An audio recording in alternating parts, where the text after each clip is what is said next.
Hello there. Welcome to Love and Life Elevated. I'm Deborah. And I am James. It is so good to see you. Thank you for tuning in. Honey, we're doing a 2.0 today. Yeah, part 2. Number 2. It's appropriate because that's what we talked about last week. It is totally We're not appropriate. talking about number 2. We're not. But listen, we asked and you responded, and we did get a lot of feedback and questions after we talked about microbiome last week. We did. We love the fact that you guys were chiming in so readily. Yeah, the biggest questions were, so we kind of talked about what is microbiome. And if you didn't catch it, you can go ahead and watch that before you listen today or do whatever you want. But anyway, it's kind of like, well, so I've got this going on. I've got that going on. What are your suggestions? What are your top recommendations for a healthy microbiome? And so we did curate our list. And of course, we must start with a disclaimer. Please talk to your healthcare provider. Please, please. Before you embark on any kind of new journey with supplementation, and especially if you have any kind of history of any health issue or concern, talk to your doctor first. Always. Yes. Thank you, honey. Yes. So I thought we would go ahead and just kind of start listing off our top supplements for gut health. And shall I go first? You should go first. And I think you're going to talk about my favorite one to start with. This is your favorite. And honestly, this is something that you have been taking probably ever since I met you. And probably given to more than half of my patients. Yes. So this is L-glutamine. Am I right? You are right. L-glutamine, it is an amino acid. And I tend to recommend taking L-glutamine in a powder form. Yes. I don't really think you can get the adequate dosing, typical dosing. And again, we're not here to recommend precise dosing for you, but it's 5 grams for a powder. Yes, supplement. and so you'd be taking a whole bunch of pills Yeah. or actual capsules for this. So it is a simpler way to go. When I used to describe this to patients, a lot of this was around dysbiosis or leaky gut. Mm-hmm. And I used to talk about the fact that there's these junctions, if you will, between cells in the small intestine. Yeah. And sometimes when you have leaky gut or you've had dysbiosis, you have digestive challenges, these junctions get a little broad like this. And when that happens, get in close, these little proteins and other offending agents kind of get passing through. And they get passed through and they shouldn't be getting through. And that happens, the immune system, which is the lion's share of your small intestine, starts reacting. And this is where a lot of issues start to happen and all kinds of other issues, very inflammatory issues. But glutamine tends to almost act as a mortar to actually tighten up those junctions in between the cells.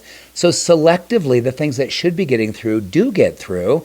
And that way is when that glutamine literally helps to kind of seal and secure the small intestine. Yeah, well, just think of the name, glutamine. So I think it's the glue between the cells. And I still describe it just like you said. So if your cells are the bricks, the glutamine's like the mortar that helps keep the bricks together. There you go. Yeah. And it's amazing because glutamine is literally, I think it's the most plentiful of all amino acids, if you will. And it also is one of the most favorite foods. If the cells in the small intestine could choose a food to eat, it's glutamine. It literally gives it energy, it gives it robustness, it gives it health and vitality. So it is the small intestine's favorite nutrient source. Well, I like to pair glutamine with zinc carnosine. So Yeah. carnosine is another amino acid that pairs really well with L-glutamine. Of course, zinc is the mineral.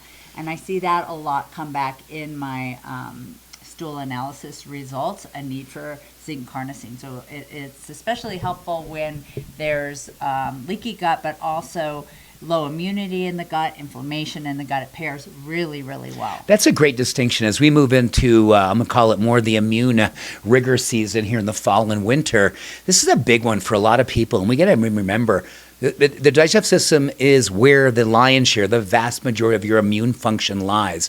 So the more that we're feeding it a healthy diet, but if you're someone who's more susceptible to colds and flu and different things that are happening during cold and flu season, really look at your zinc status. And zinc carnosine is literally one of the greatest ways that we can augment the power and the potential of your immune system via the gut. Another one of my favorites is berberine. Now, berberine is one of my favorite plant compounds. It comes from herbs like barberry, golden seal, Oregon grapefruit. Grapefruit.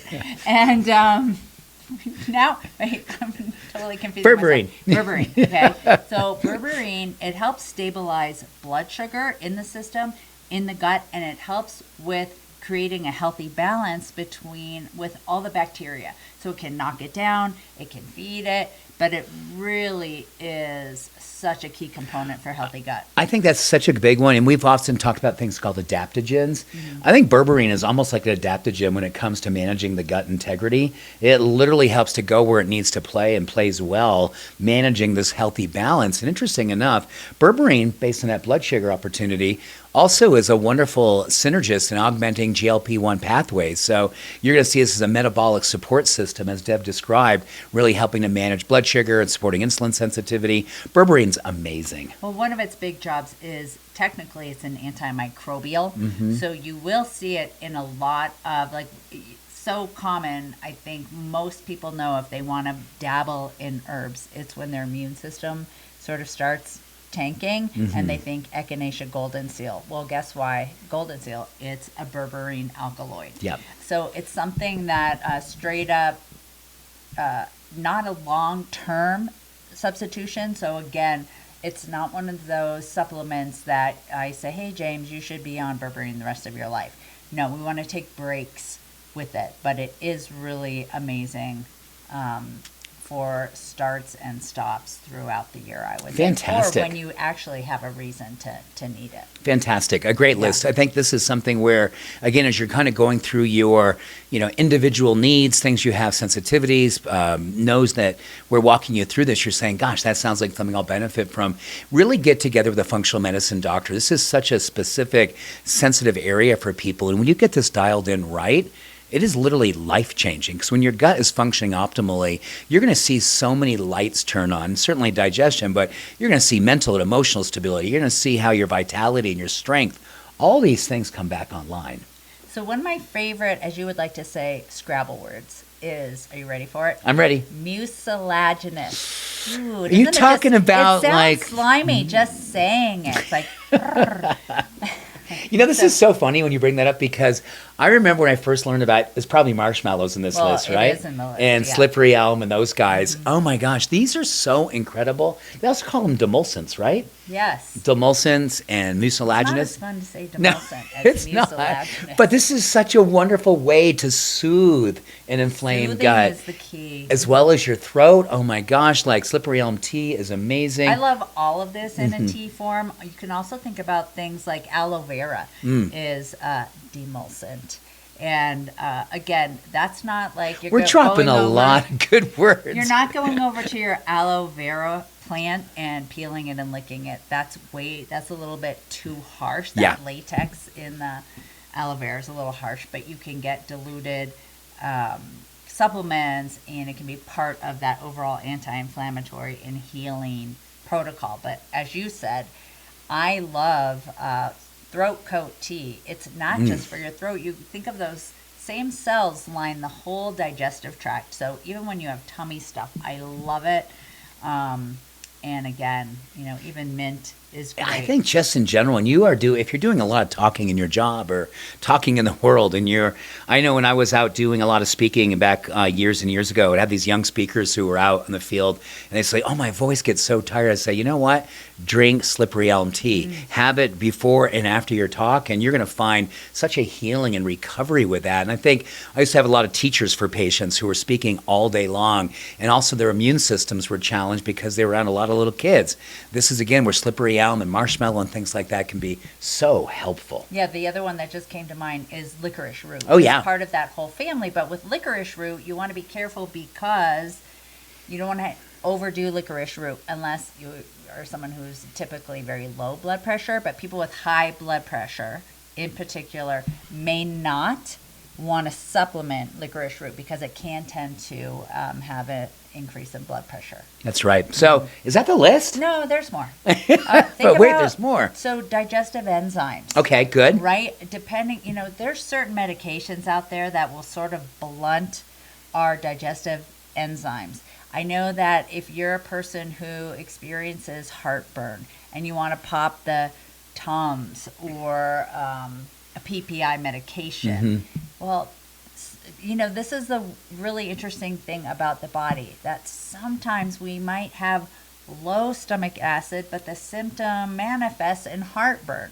So that's, again, something to talk to your doctor about, because you may actually benefit from a little hydrochloric acid. And Betaine. Betaine. Yep. Yep. And so digestive enzymes, James mentioned last week the pancreas, but digestion starts in the mouth with salivation and our salivary Let's just take a moment right there, honey. Just that is such a actually key. with thinking about it. And I think that's why that mindfulness and that prayer really helps, because it really, you mentioned, starts the process. It really does. So, I think for a lot of us, we often just think about chewing and getting it down and get going, right? Chewing well and really give yourself a chance to really ask that is the beginning of digestion, is how well we chew, thoroughly we chew, and getting the salivatory action going in, because that is where those enzymes begin in the salivation process. So these are all things you say, well, gosh, that sounds like, well, of course everyone does that.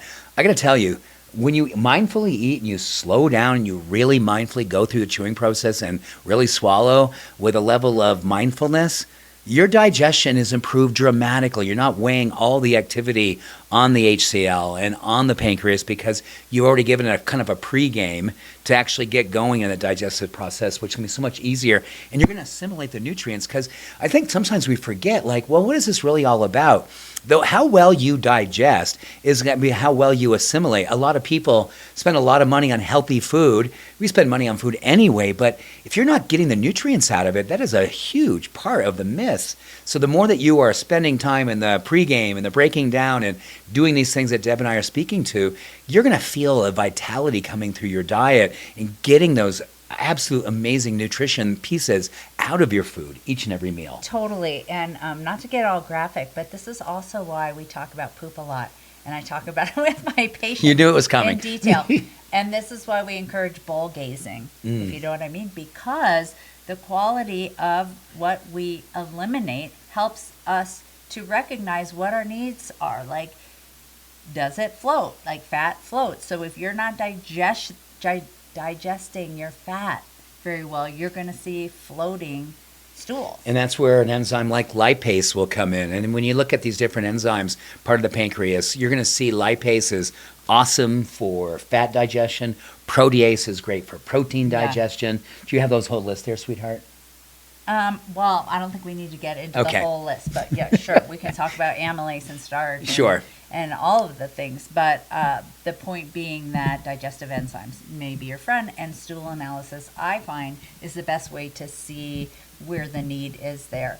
I wanted to ask you something, like on our walk this morning, you were mentioning this idea of microdosing. And this may be getting ahead of the next topic that we meant to cover actually in part one, but it was to really expand on the gut-brain connection. We did talk a lot about mood, and we talked about serotonin originating in the gut, but I wanted to talk about intuition. I wanted to talk about synchrodestiny and how we always say, like, oh, women's intuition, and it's that gut feeling and where that comes from. And when I was talking about that, you mentioned microdosing, and I didn't know if that's something you wanted to talk about, because we can microdose all of these nutrients. It doesn't necessarily mean like psychedelics, but were you talking about psychedelics? No, I was actually talking about the way in which we really pay attention to your digestion and the health of your digestion, and looking at all these different elements as a way to kind of really not necessarily cover for digestion that's not working really well, but microdosing it so you get it up to speed again. I think that's where enzymes come in. A lot of time we just use enzymes because we think, oh my goodness, I need these. Well, one of the things you want to do is train your pancreas and train your HCl levels to come back to healthy levels again. So when you do that with microdosing, or using them infrequently or smaller doses of this, it literally helps to train your digestive process to come back to life on its own. Yeah, I love that idea. I always like to tell my patients about lowest possible dose. Yes. Like, more isn't necessarily more beneficial. Or even when we're talking about things like fermented foods, had this discussion last week with a patient who overdid it. And we're sauerkraut or kimchi or kefir, whatever it is. We're talking about 1 teaspoon, 1 tablespoon. This isn't having a cup at a setting because it can go south very quickly. Yeah, you can overwhelm that very. We talked last week about the very, how do you put it, tenuous balance of how the bacteria work together. The good guys, the bad guys, they're kind of working together. They're very much in a place where there's a symbiotic relationship. And if we go ahead and blast them with a whole bunch of probiotics or a bunch of kefir or a bunch of acidophilus-rich yogurt, man, you're gonna go, ooh, this didn't go so well. Right. So getting back to that idea of like the metaphysical Sure. aspect of the gut and also the awesome brain chemicals that we harvest in the gut, and then via the vagus nerve it kind of goes to our brain. How do we feel like the lifestyle factors are so key with gut health? Because when we're not connected, we may not recognize that we're getting signals all the time, signals that say, you probably shouldn't go there. You may not want to act on this. And when we're stressed, it can numb those signals and we're less connected. But tell me more about meditation and how that impacts the microbiome and all these things we're talking about. Well, directly. And I think that's the thing. When we talk about mindful eating, that is a precursor to meditation. It's the same thing that's happening physiologically and neurochemically. So when we take grace before dinner, when we do a breathing practice anytime during the day, we are stimulating the vagus nerve. The vagus nerve runs from the brainstem down through your lungs, down through your heart, into your digestive system, and eventually into your diaphragm. And this is where you're going to see this whole connection happening. So if you're finding more and more, you're saying, gosh, I started improving my diet and I started really feeling like I was doing the things necessary to really augment the way my digestive system was working, you're going to probably go, wow, I can't get over how much my intuition seems to be much more rich and I feel to be much more connected to myself. Well, all of that's happening because that serotonin, the vagus nerve, that connection, those neurons are literally now playing together at a much higher level. I love to say they vibrate together. Is it the orchestra of all the opportunities for connection? They're playing well together. And I remember talking to patients about this sometimes where they'd say, gosh, since I really started working with you, James, and I started really working more importantly for myself and on myself, I felt like I made decisions better. I felt like I really had a crystal clear understanding of what was the best thing for me. And you said a moment ago, sweetheart, when we're stressed out or we're not, focused on our self-care to the degree we'd like to be, we tend to make reflexive decisions or even more reactive decisions just because we're in that place of overwhelm and we're not really allowing ourselves to settle in to really feel in our gut. How does this feel to me? Does this feel like the right thing? Does this feel like the thing I should be saying? All of that happens in these moments where that moment in between stimulus and response, when our microbiome is healthy and their serotonin levels are strong, we get an extra moment or two where we typically make the much better reactive world versus responding world. We want to respond versus react. And I said that exactly backwards just now. So it's like Say it again. Say it again. I want you to know that as we're doing this little moment that happens in between stimulus and response, you're going to find you're going to be really responding from a much greater sense of clarity, confidence, and conviction versus just reflexively saying or doing something and go, oh my gosh, I can't believe I just did that or said that. Well, this all plays into that intuitive knowing and that physiological alignment with your vagus nerve. That is great stuff. So I'm looking back to last week. We really talked about food. Now we've talked about supplements, some lifestyle. So I think the take home also to continue with the lifestyle is breath work, meditation, movement, exposure to natural light and nature, getting out in nature, and then rest and sleep. And I think we'll do more. We've talked about sleep, but we always get questions. If you missed it from a year or two ago when we were talking about it, we will come back to talking about sleep, especially with the changing in the light right now. But those lifestyle pieces are also essential for an awesome, healthy gut. This is so good. So for the take home for all of us, as Deb just said, this is a lot about giving yourself permission to look within and ask yourself a couple of simple questions. Number one, Is my present diet just about food, or is there a broader implication of what I'm allowing just myself to be fed by? Is the media that you listen to and watch, is it nourishing? Is it a good steady diet of stress, or is it a steady diet of positivity and optimism and love and encouragement? You know, why we started this podcast is really simple. We wanted to put something out in the world that would be a diet, as in the dieta, the Greek, a way of life and a way that you receive and give yourself nourishment. So that's the first question. Number two, I think it's also about who you spend time with.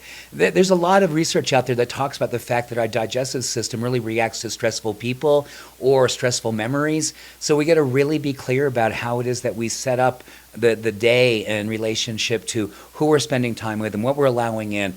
All of that plays a giant role. And I think as we move through the month of September, we get a chance to really, really land in some practices before we begin the fall season and think about this idea of self-care and self-love as a primary diet. How well are you loving yourself? How well are you decorating yourself with people?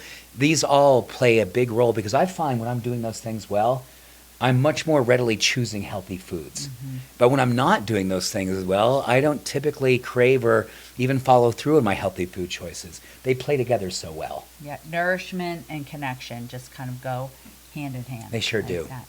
So thank you. I think that does it. That's a lot. Microbiome, 2 weeks in a row, but I hope it really gives you opportunity to deepen your practice and think about the ways in which you can share this information with people that you love, because this is really the house of health, mentally, emotionally, cognitively, and spiritually. Yes. So thank you again for your questions. Thanks for being here with us, for your presence, and just your beauty and responding. And thank you so much. We love you, and we will see you soon. Looking forward to seeing you next week. Much love. All the blessings. Bye. Bye for now.